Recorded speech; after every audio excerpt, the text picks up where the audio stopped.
All right, good morning. I am in a hotel room, so if you get the YouTube version, you can see my crumpled up bed. Hotel room because I am in Red Deer. So, why am I in Red Deer? I am at the Alberta Municipalities Fall Convention. It's the annual big convention every single year, and it's where we gather with elected officials from municipalities across the province, and we do learning sessions. We do our resolutions. I'll talk about some of the resolutions here in a minute. And this morning, as soon as I leave here, I'll head back over to the Western York Convention Center, and we have dialogue with ministers. And I'll talk about hopefully one of the questions that I'll get to ask. They are getting to the microphone for ministers' dialogue can be tricky when you are competing with 600 other people and municipalities from all sizes. So it's really important that the question that I bring today is actually relevant to all municipalities. And so, what I will actually be talking about, if I get a chance to talk to my phone question to Minister McIver, will be about library funding. And so, we know with incredible inflation, but also predominantly population growth, libraries are being funded right now on a per capita basis from 2019. And when you have seen, 20 like incredible population growth, we are not able to serve residents in the same way. We're not able to offer the same level of programming. We're not able to bring staffing in, circulation and materials, and so library funding needs to sort of be course corrected and looked at. And even though we work off Statistics Canada, we know we have other population and census numbers that are kind of more that get adjusted annually at the provincial level, but provincial budgets aren't keeping up with their own data. And so I want to ask the minister about that. And the second part of that question is not only just per capita funding. The provincial government turned down a federal grant, which was then supporting libraries and help desk work. And that help desk work was essentially helping people get their resumes updated to apply for jobs. And so that's $144,000 just for the Calgary Public Library that now the library is no longer getting. So if they want to keep offering that service, they're going to have to pull money and programming from somewhere else, or look for something else. And so when we talk about intergovernmental relations and we talk about how money flows through from order of government to order of government and then down to the basic needs and services of Calgarians, this is one of those examples. And so why I'm asking about libraries is I sit on the library board. So these are conversations we have at the library board about programming and funding and our relationship, because the library is funded both provincially and municipally. And so it's really important that we are trying to work together to support those who are offering so many frontline services to Calgarians of all capacities, of all ages, and they really are true value. So that's what's happening at Alberta Municipalities. Yesterday, we did resolutions.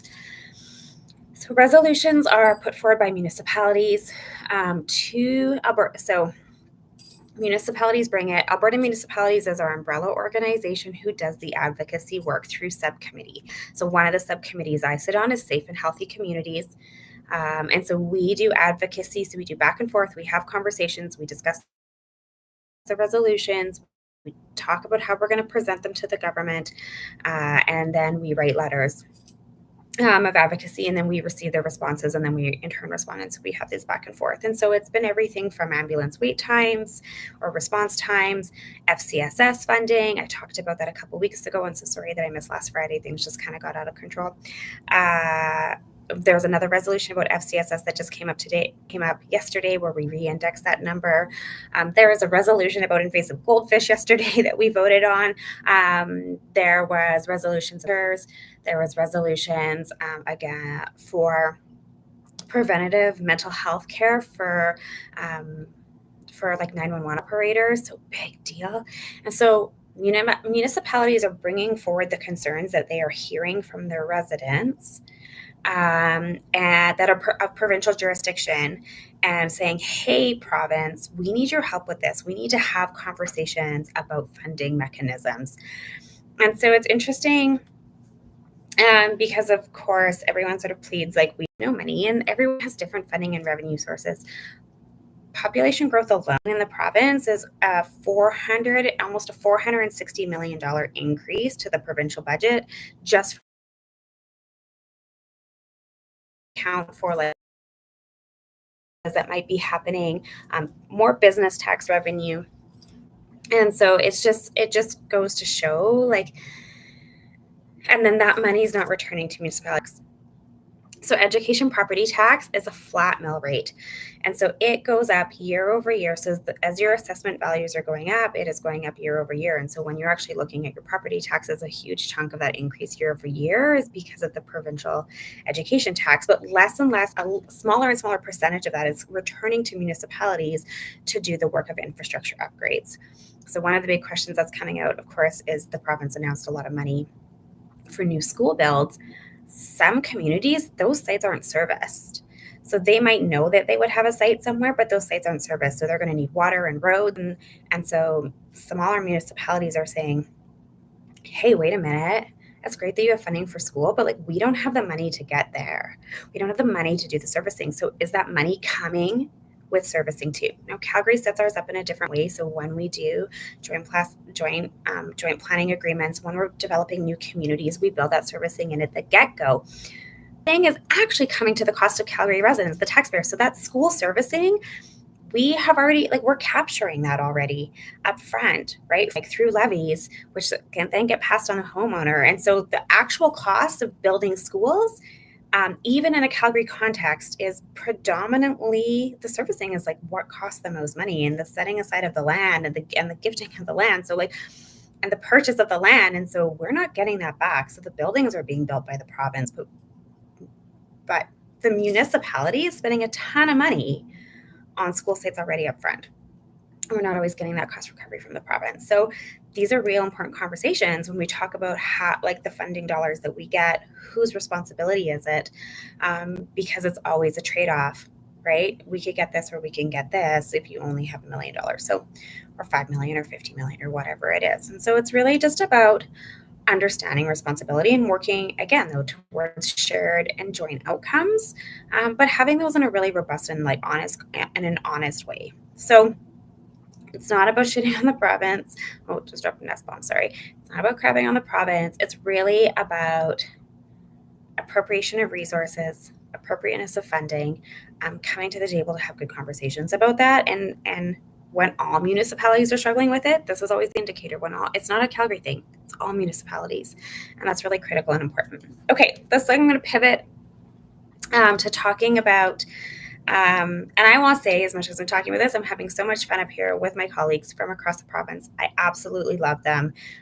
We've been working with these people for 3 years now, and I have made some of the best friends from across this province, mostly like Southern, because that's who I hang out with a little bit more. But whether it's colleagues in Edmonton, I have friends up in Westlock. I have a good friend in Grand Prairie County, Crossfield, Didsbury, Lethbridge, Airdrie, Cochrane. Actually, I haven't seen any Cochrane friends here. Interesting. Okotoks, though. I see my Okotoks friends. It is lovely to connect with them and have fun with them. It's really important because it strengthens relationships. We've got to meet the new Chestermere counselors, so that is a good thing. So yeah, I just want to point out that there's a lot of work that happens up here, but there's also a lot of fun, but like in a very lovely way. If you're on Instagram, you can see me and my good friend Tina from Airdrie having some fun last night in a lovely way. Okay, I want to talk about Deerfoot Construction real quickly. We have had, again, continued complaints about Deerfoot Construction. We're going to be putting out some information probably later today. Phil might have even put it out yesterday. I haven't even seen, about our advocacy around Deerfoot. So when we heard of the Deerfoot project, we reached out to the minister, to Minister Dreeshen right away and said, hey, cool beans, you're doing Deerfoot. That's great. People want this. People need this. Communication matters. How we talk to people, how they get project updates, what they know, when they know it, is really, really important because it's going to affect detours. There's going to be noise. There's going to be dust. Can we work with you on communications? And I offered to meet with the minister. I got a meeting. It got bumped. And I said, hey, like, I drive back and forth to Edmonton a lot for work.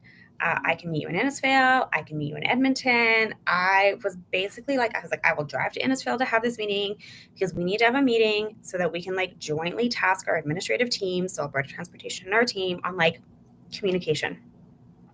So our team took it up anyways with their contacts with Alberta Transportation. So any information we get from Alberta Transportation goes to our Deerfoot website. Anyways, the minister never met with me. This is like the long end of it. It's like, despite repeated asks and despite my flexibility on a major project, never could get a meeting. And so it's not about crapping on the minister, but it's like, we are serving people through this project and we need to communicate with people through this project as much information as we can. And we need to like realize the real world impacts and how we're going to like smooth it over when things go bad, when you're pile driving at 3 a.m. in the morning and you thought it was done and suddenly it's not. So we reached out, didn't get anything back, barely got a letter. Supposedly they sent one. We've never seen it. Comb through my records again, can't see it. Anyways, we're hearing again a couple months ago, bit like issues with dust, with debris, with noise. People were really, really frustrated. People were frustrated because they couldn't even get the drawings. And then suddenly the road was way closer to their house than they ever thought it was going to be on the Douglas Glen side. We have yet to see the completed drawings. Our administrative teams have yet to see the completed drawings. It's like a void of information. And so we once again reached out and said, hey, like, we're getting a ton of complaints from residents. We are directing them to you. We're directing them towards the project website, but not like there's no response. And we got the stock response like, yep, Deerfoot's getting constructed. There's going to be noise. They're allowed to work overnight. Suck it up. Nothing personal. Just like, yeah, that's too bad. We know that Minister Furr's office has tried to get a hold of Minister Dration's office kind of with the same brush off. So I want to say, like, on the back end, it's not about Minister Dration. It's the degree about how Alberta Transportation is responding to this, but it's like, I just want to let you know, I have tried. So this is about me in this moment. I have tried. I have heard your concerns. We've pushed them out there. We have sent them out. We know there's a website that's totally devoid of information. We asked for better information and communication. We've done the work. We'll continue to do it. It's like, I'm not throwing my hands up and giving up, like continuing to do it. But it's really frustrating. It's really frustrating because I know some of you are really, really impacted by this, by the noise, by the dust, and I'm so sorry. And we are trying to get better inroads with ACON around some of it, but again, they take their orders from Alberta Transportation, and so it's a bit tricky. I will say ACON is not the problem. They've been really great with assets, the city-owned assets. There's a sewage line or a sanitary line that they've really protected really well. Like I think they're trying to do their best job. And I think if there was dust and debris and we had a better way of getting a hold of them, and again, we escalate some stuff, I think they'd be really responsive. It's about the bigger picture. So I want to let you know we're trying with Deerfoot, trying. Keep sending us notes though. Happy to see it because again, these are things that we debrief as projects come forward. And we, again, like the next time we can say, hey, this is what happened. This is what we need done differently. So we'll always stick up for you. So I want to let you know about that. Really quickly, I want to touch on some projects that are coming forward in Ward 11 that we've been sort of pushing forward, things that we've heard, things that we're happy to see coming forward that have been that have sort of been like advocacy, and now we're getting the funding to do it. So a couple of them. So I want to talk about Douglasdale.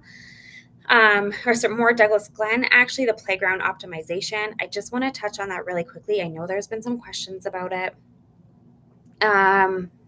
When we look at playgrounds across the city, we have a ton of aging infrastructure. I talked about this a lot last year. I've been working with the parks team for a little bit on that. We've got more money in the budget last year because I advocated really, really hard because I know how important playgrounds are for people. I advocated really hard to get more money in the budget last year and then start to look at a more comprehensive indexing of playgrounds so that we are taking the lead on advancing them versus always waiting for communities to step up, because we know there's a big burden on communities for fundraising. And so we've put more of that into the budget. So like that was a big win. It was kind of a quiet win, but it's a really, really big win because having got my go in the playground world, I know how tricky it is. So with Douglasdale, one of the metrics that we look at around playgrounds is number of children to number of playgrounds and what the ratio is. And that average ratio, I can't remember the ratio. And if I say the ratio, I'm going to get it wrong. So I'm not going to remember. So in Douglasdale or Douglas Glen, there are 3 playground sites. And not all of them from a ratio perspective are needed, but we know the value of parks and green spaces. So we want to maintain those as parks and green spaces, but we want to be responsive to the current demographics in Douglas Glen about what they would like to see in playground in green spaces and so in park spaces. And so it's also thinking about, is there more teens? Are there more seniors? Are what age are the children? So what kind of equipment would we put in? So it's about maintaining the park spaces. So that's first and foremost, maintaining the park spaces, but also understanding that different kinds of assets can support community other than just a big metal playground, which is frankly really, really expensive. It's expensive to put in, it's expensive to replace, and it's expensive to inspect. We do have to do 7 inspections a year. Not all equipment needs 7 inspections a year.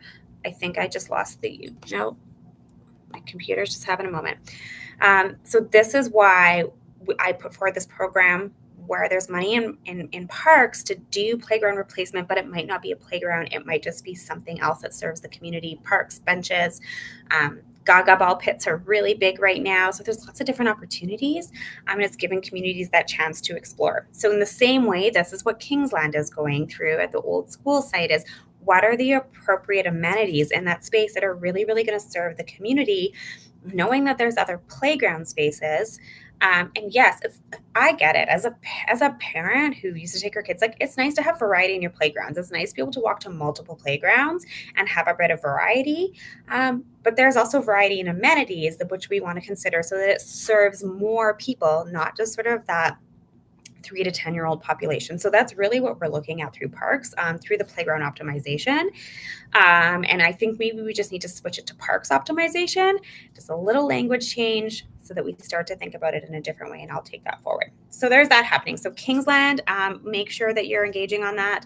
Douglasdale, or Douglas Glen, make sure you're telling us kind of what amenities. Think big, think creative, think outside the box. This is like that opportunity to be like, how can we do things different that we've never done before? Let's not think same.